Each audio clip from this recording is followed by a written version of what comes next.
Read me. Part 11.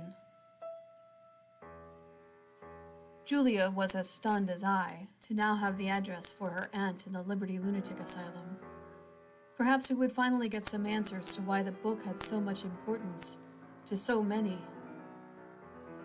Julia sat in front of me trying to think as to how any of this was even possible. Well, there's a chance that she has other relatives. Maybe they can give us some answers. There is no way that woman is still alive.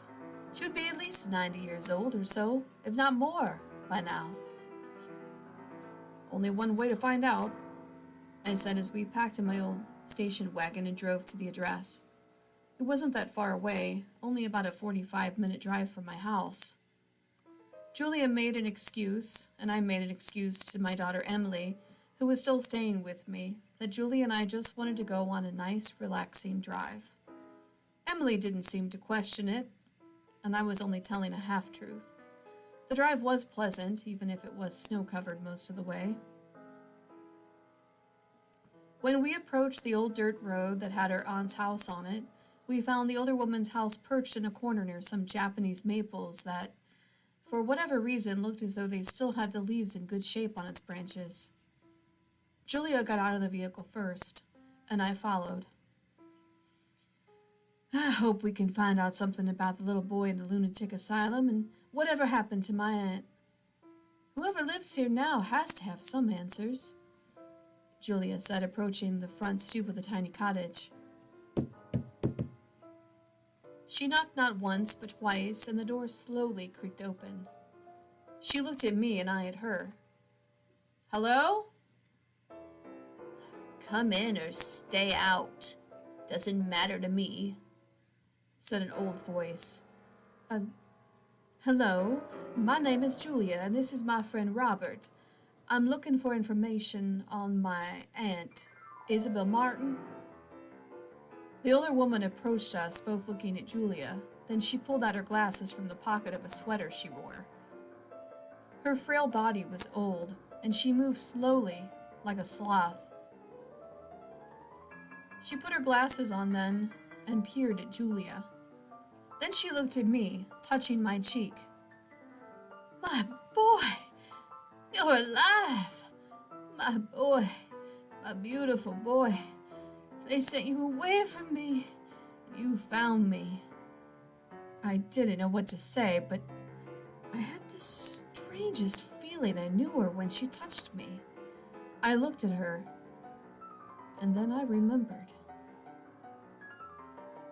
It all came back to me, strangely, as though it were a memory lost into the wind.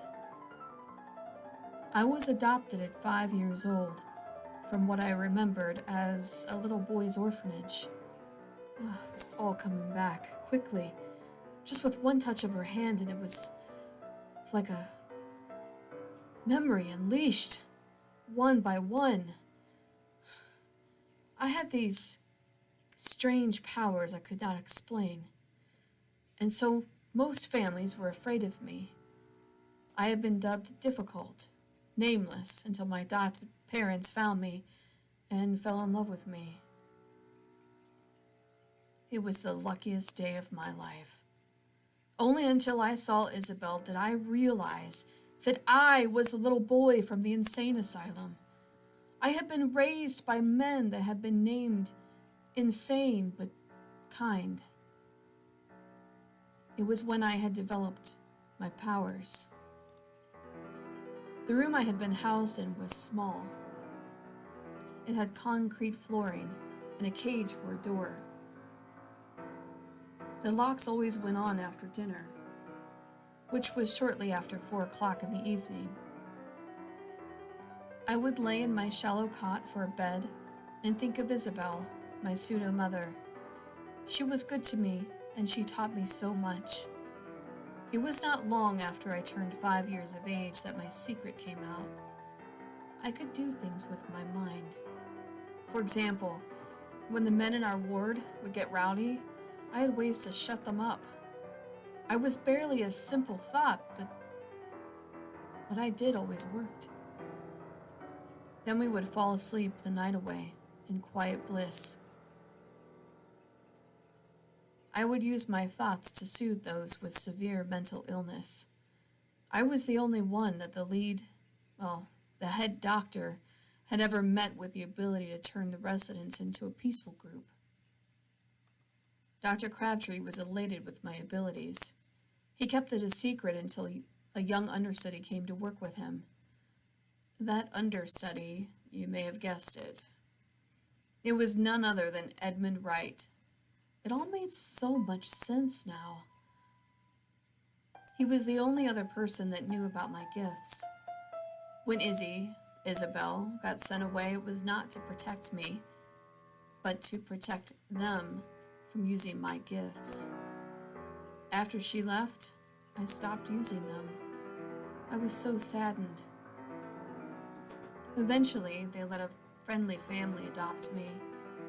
Long forgotten were my gifts, until now. Isabel touched my cheek, and I instantly warmed to her touch. Tears filled my old eyes, and she too was brought to tears.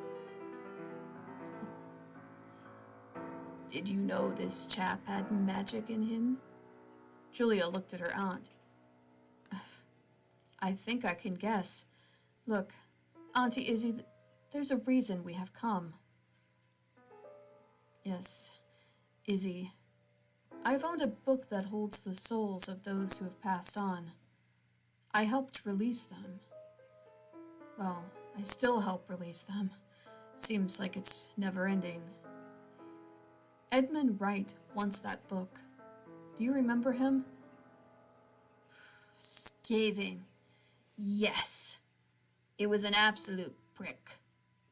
He had left me to the convent to be taken care of by nuns. After 2 years, I left and tried to find you, but they said you had been adopted.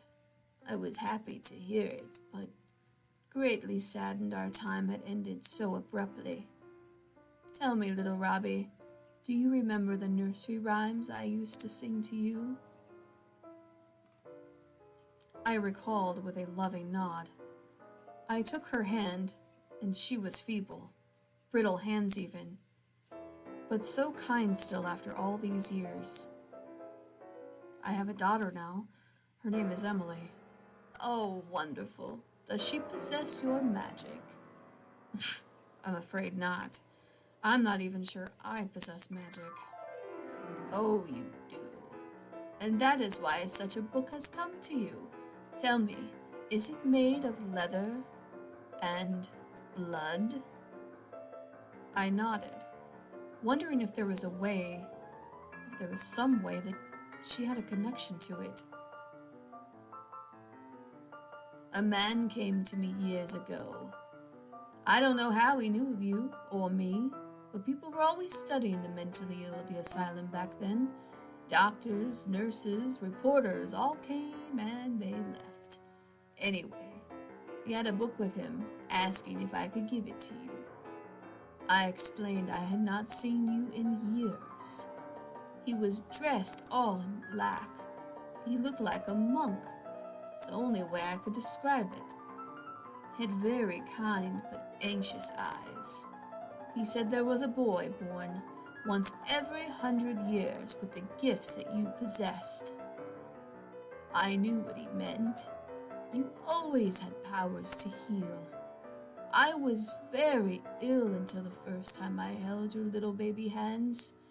You looked into my eyes and I suddenly stopped all feelings of sorrow. I only wanted to help you become the best man you could. I like to think that I did, Robbie. Isabel, can you tell us about the man in the book? No, only that he said he would find a way to get it to you. He said something else too, and he said that if he couldn't find you, the book would. That you were a keeper of those that need light to cross over. The book chose you, Robert. Simple. I looked at her, understanding suddenly why that book would be so important. Anyone that would get it now. It has to be to keep those souls for themselves. Instead of telling their stories and using the gifts for good, they would use those souls for evil. I was now more aware of my responsibility than ever before. We left sweet Isabel, and both promised to visit. I was sure I would not forget to. She had meant so much to me, and it was nice to remember who I was before. Finally, I was that little boy in the Read Me story. The book had tried to tell me. It was sending me messages all along. I now had a desire inside of me like none before to get home to the Read Me book. I knew Emily would still be there, cleaning and cooking for later, so I wasn't scared that anything would happen to her or it while I was gone, but I still needed to get back to both of them. When I got home, I opened the door to the house. I smelled roast in the oven. Emily was on the phone with one of her friends, talking about scars. Julia went home, and I stood in the dining room taking off my coat, getting ready to sit down at the table with my daughter for a home-cooked meal. Emily was still chatting away when I heard it. There was a sound like a growling coming from the bookcase. Oh, for heaven's sakes, not now, I said to myself. I was starving, and the next story could wait, even if it was just 20 minutes. Potatoes lined my plate, and Emily poured me a glass of fine red wine from the collection she had brought with her. My daughter always had a refined taste. I heard it again. The growling. Just as I was about to bite into the roast beef and potatoes. "Oh, for fuck's sake!" I said, slamming down my fork and knife. I went over to the book, pulling it off the shelf in a fit of anger. Can a man rest for 5 minutes? Dad? Emily was confused now. I opened the book, and out came a large dogman creature. It hopped from the page onto my dining room table. Emily screamed and cowered in the corner, too frightened to move a muscle. Where is she? It growled. Where is who? I asked, too angry to fear this monster. There was a hollow-looking look upon this werewolf-like creature. The fact he spoke made me a little bit afraid, yet I wasn't scared, and I wanted only to eat. Emily, everything is fine. I need you to go upstairs and lock the bedroom door. Don't come out till I tell you to. Emily ran up the stairs, and I heard her slam and lock the door. I sat back down at the table, picked up my fork and knife. The creature still stood upon the table while I cut into my beef and potatoes. Please, sit, beast. May I offer you some grub, by chance? The creature's amber eyes glared at me. Then he got down off the table and sat awkwardly in one of my large dining room chairs. I could tell that this upright canine was not used to such hospitality. I only cared about feeding my face at the moment. I don't know what came over me. I felt like a beast myself. My only thoughts were the fine wine and the food. You must be my latest in tales from a book. So what's your tale, beast? Maybe you'll have some enlightenment once you tell your tale. I'm looking for a little girl, one that needs protection. I found her in a forest, wandering after being badly injured. She had fallen from a tree.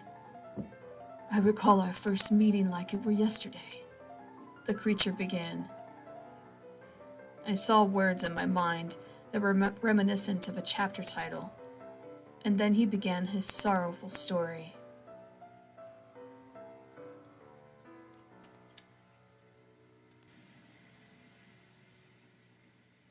The Forest Mist.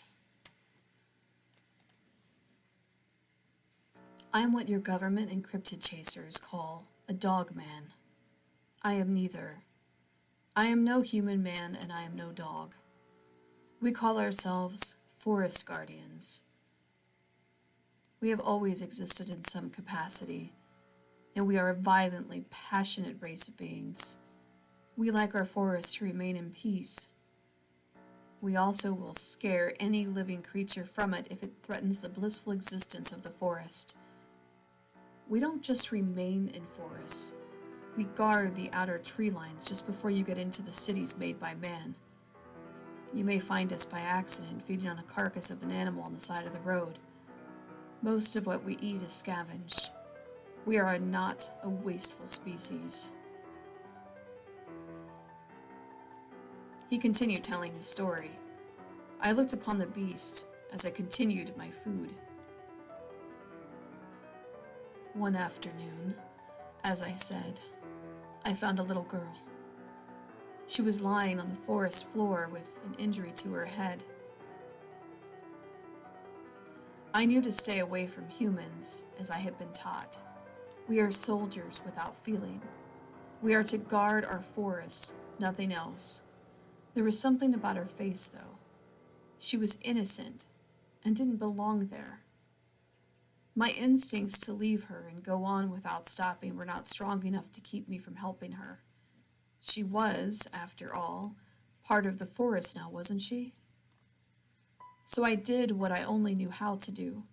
I picked up her body and carried her to a cave. I put water upon her face and cleaned her head the best way I could. Her blood tasted like pure fear. I knew she had been running from someone or something. When she awoke, I hid in the dark of the cave as to not to scare her. I knew humans were often afraid of us. We were forest devils meant only to kill and destroy your race. So I hid and I waited. She seemed hungry, so I escaped when she slept and found bread from a campsite to feed her. I found water and brought that to her as well. When she awoke, she saw the gifts I left her, and she ate and she drank. Still, I remained hidden in the shadows. On the third day, I was sneaking food for her, and she caught sight of me. My teeth naturally were large, my snarl sinister, and yet she was not afraid of me. "What did you bring me today, Wolf?" she asked, holding out her small hand. I put down the grub and then walked over to her on the dark side of the cave and tried to stay hidden, not to disturb her while she fed on berries and juice. "Are you not hungry?" she asked me. "I am, but you need to feed more than I said to her. It was then I realized she was not like the other humans. Instead of claiming all the food for herself, she shared her portion with me. I had a look of fright, eating, as our teeth often got in the way. We are ugly to watch when we feed. Once I fed, I went back towards the dark part of the cave to sleep. I did wonder why she did not try to leave. I knew something was keeping her with me. What could be so terrifying that she would rather stay with a creature made out of nightmares rather than return to the human world? On the fourth day, she spoke again. "My family's looking for me. They won't stop until they find me, you know. My father is an evil man. He only wants me for my gifts," she had said to me. I did not understand, but then she smiled and pointed upwards. When I looked, there were balls of lightning lighting up the top of the cave. She had magic in her. I knew then this tiny child of no more than 10 or maybe 11 years of age was meant to be protected by me, not sent away. So on day 5, I took her with me to find food. I had her right upon my back as I went through the forest. I taught her how to find food from humans, and I taught her how to hunt near the road that would be okay to still eat after the car ran over the critters, and I taught her how to listen for danger. Humans love to hunt in our forests, and I showed her how to avoid the threat. It was on the 6th day she told me her name. Annabelle Wright. What did you say her name was? I interrupted the upright canine. Do you know who her father is? I do not know his name, but he is a man of science. I knew then the creature was talking about the daughter of Edmund Wright. His child had similar gifts to me. I began to wonder if she was even his child. Tell me the rest of your story, beast, I said. He growled and then continued. On the 7th day, I knew we were friends. Yet I knew it was only a matter of time before her kind came to find her. That day I feared more than the men from the government. The men from the government had always kept an eye on us. They studied us and tried to eradicate us. Then they wanted to turn us into soldiers during your wars. They're evil men with evil intentions, and I feared these were the same type of men out looking for Annabelle. To my disdain, on the 20th day, we were out getting water. She was riding on my back as she always had with her black cloak when a gunshot rang out. It pierced her shoulder, and she fell to the ground. I found myself in a net, unable to save her. A stranger shot me with something to knock me out, and when I awoke, I made it my mission to find her again. But then I got a feeling that I could find them both. There was a signal sent to me. It called out to me and told me to follow the light. That book you pulled me from. So I did, and now I am here. Where is Annabelle? I put down my fork and called for Emily to come back downstairs. When she did, I sat her down and explained the book. Tried to. And I tried to make her understand all of it. I don't believe she understood much, but I knew I had to help her understand the danger we were all in. Beast, do you have a name? I finally asked, realizing I was being rude for not having done so before. It is Kodiak of the North. His grin was menacing, and I found myself gulping whenever I looked at his long teeth. I am Robert. I think I know how to help you. But it's not going to be easy. The man you're looking for is very dangerous. The beast nodded, and his intense gaze made me uneasy. But I knew that if Edmund Wright was involved, no one was safe. We needed a plan, and we needed the help of the README book. But how?